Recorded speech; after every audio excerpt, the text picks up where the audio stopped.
Ассалаумағалейкум ардақты ағайын. Өткен аптада елімізде қызу талқыланған тақырыптардың бірі Иманғали Тасмағамбетовтің қайтадан қызметке тағайындалуы. Өздеріңіз білесіздер, Тасмағамбетов 2019 жылы зейнет жасына байланысты, яғни өзінің жасының зейнет жасына жетуіне байланысты қызметтен кетті. Өз еркімен кетті деп айтылды. Және сол кезде көптеген адамдар Тасмағамбетовтың шаруасы осымен бітті деген болатын. Бірақ сол кезде біз айттық, Тасмағамбетовтың бір саусағы бүгулі, ол қайта оралу үшін кетті деп айтқан болатынбыз. Сол Тасмағамбетов осы соңғы 3 жыл бойы тыныш жатқан жоқ. Ол әрине зейнетке шыққаннан кейін Алматыға келген жоқ. Алматы немесе Астана, жалпы Қазақстанда тұрған жоқ. Ол мынау Мәскеуде бір зәулім үйде тұрды. Зәулім үйді ол Путинге өте жақын олигархтан сатып алған. Яғни оның тұрақты жері сол Мәскеу қаласы болды. Сол Мәскеуде жатып, ол мынау Путин билігіне әбден жағынды. Үстіне біресе Сусаниннің киімін киді, Димашты ортаға салып, Игорь Крутой сияқты интеллигенция өкілдеріне жақын болуға тырысты. Және тек қана ол жерде жатып ол Ресей билігіне жақынған жоқ. Ол Қазақстан билігіне келу үшін, яғни Қазақстандағы президенттікке келу үшін, яғни билікке қол жеткізу үшін Ресейдің билігіне ғана жағынбай, мынау Қытай билігіне де жағымпазданды. Ол өзінің туған немересіне Қытай тілін үйретіп, қытайша ән салдырып, оны жаһанға жар салып жариялады. Яғни ол Қытай билігіне және Ресей билігіне арқа сүйеп, осы Қазақстанды басқаруға қол жеткізгісі келді. Және оның бұл әрекеттері еш кеткен жоқ. Ол жақында ОДКБ-ның бас хатшысы болып тағайындалды. Енді ОДКБ-ны өздеріңіз білесіздер, оны біз енді түсінікті тілде ОДКБ деп айтамыз. Енді ол қазақша ұжымдық қауіпсіздік шарты ұйымы деп аталады. Бұны 2002 жылы арнайы құрылды. Назарбаевтың, бұрынғы Қазақстанды басқарған диктатор Қанішер Назарбаевтың мұрындық болуымен, соның айтуымен, соның ұсынуымен құрылған ұйым. Бұл ұйымға негізінен Ресей басымдық етеді, яғни Ресейдің ықпалы өте зор. Бұл ұйымның штаб пәтері Мәскеу қаласында орналасқан. Ұйымның ресми тілі орыс тілі. Оған алдымен 6 мемлекет мүше болды. Одан кейін Әзербайжан да, Армения да қосылды.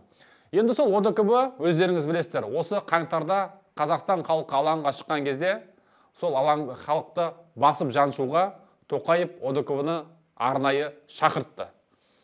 Яғни қазақтың қанының төгілуіне, осы азапталуына, жалпы қаңтарда халықты басып жаншуға ОДКБ-ның әсері мол болды.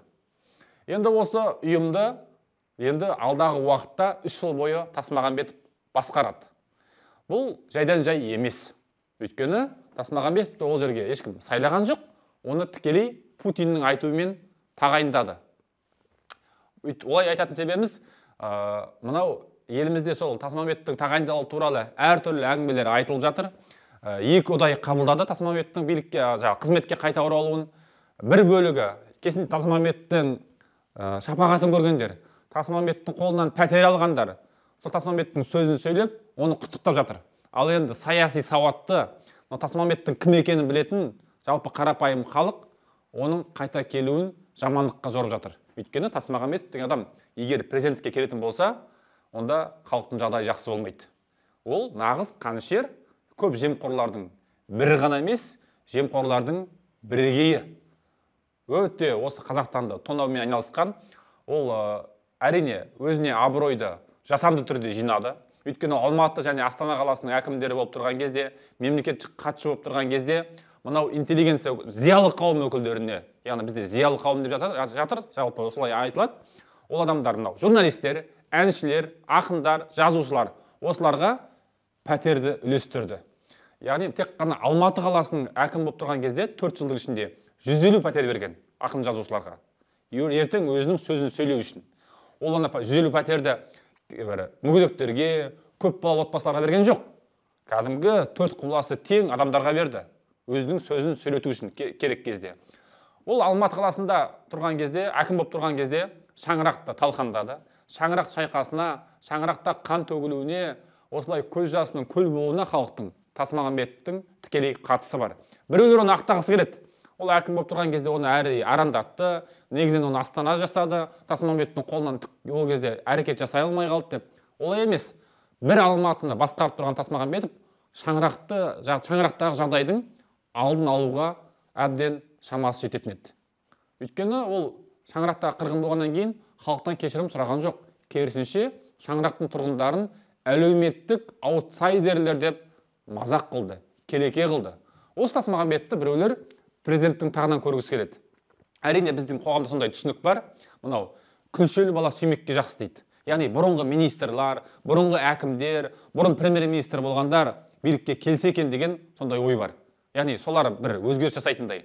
Бірақ уақыт өтеді, ондай түсінік ақырындап біздің қоғамнан алыстатылады деп біз сенеміз. Өйткені бұрынғы Назарбаевтан қалған, мынау коммунистердің қызыл шекпенінен шыққан, комсомолды басқарған мансапқор Тасмағамбетов сияқтылар билікке келсе, халықтың жағдайы оңбайды. Өйткені бұлар өздерінің билігін сақтап қалу үшін бүкіл әрекеттерге барады.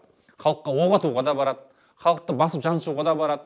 Сол кезде мына саяси тұтқындар деген көбеймесе азаймайды. Сондықтан Тасмағамбетов сияқтылардың билікке қайтып келуіне біз қарсы болуымыз керек.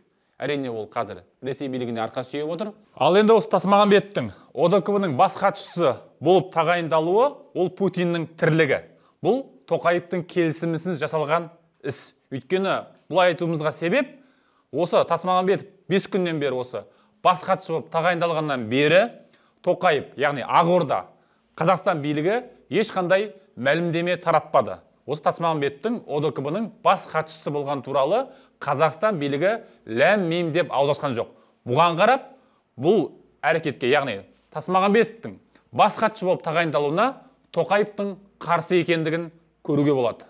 Егер Тоқаев қазір 7 жылда билігін сақтап қала алмайтын болса, Тоқаевтың билігі шайқалып кететін болса, яғни қаңтардағы жағдай қайталанатын болса, Ресей билігі Тасмағамбетті Қазақстанды басқаруға алып келуі мүмкін.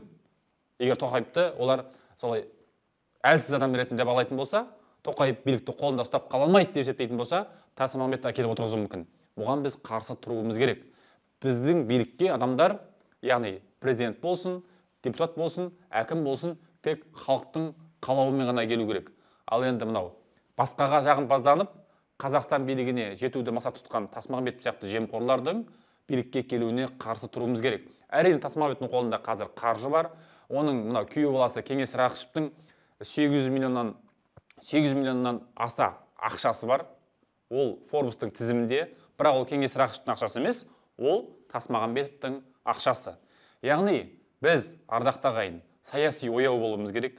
Әрине еліміздің мынау жақсы өмір сүру үшін баршамыз күресуіміз керек, саналы болуымыз керек, саяси сауатымыз терең болу керек. Ол үшін біздің эфирлерімізді қараңыздар. Біз кімнің кім екенін ашып айтамыз. Нақты дәлелмен сөйлейміз. Ешкімге жала жауып, жаптым жала, жақтым күйемен айналыспаймыз. Кімнің кім екенін ашып айтып, елді кімдер басқару керек, кімдер таза, кімдер шынайы күрескер, барлығын біз айтамыз. Ал енді Назарбаевтардан қалған, өзі Назарбаевтың өніммін деген Тасмағамбетов сияқты сатқындар, яғни Қытайға жағымпазданып жүрген, Ресейдің сол астын жатқан, яғни Ресей билігінің құлы болып жүрген Тасмағамбетов сияқтылар Қазақстан билігіне келмеу керек. Бұған біз баршамыз қарсы тұруымыз керек. Елде әділетті қоғам орнау керек. Билікке тек қана әділ сайлаумен ғана азаматтар билікке қол жеткізетін қоғам орнау керек. Осы бағытта біз күресімізді тоқтатпаймыз. Халықпен біз жұмыс жасаймыз.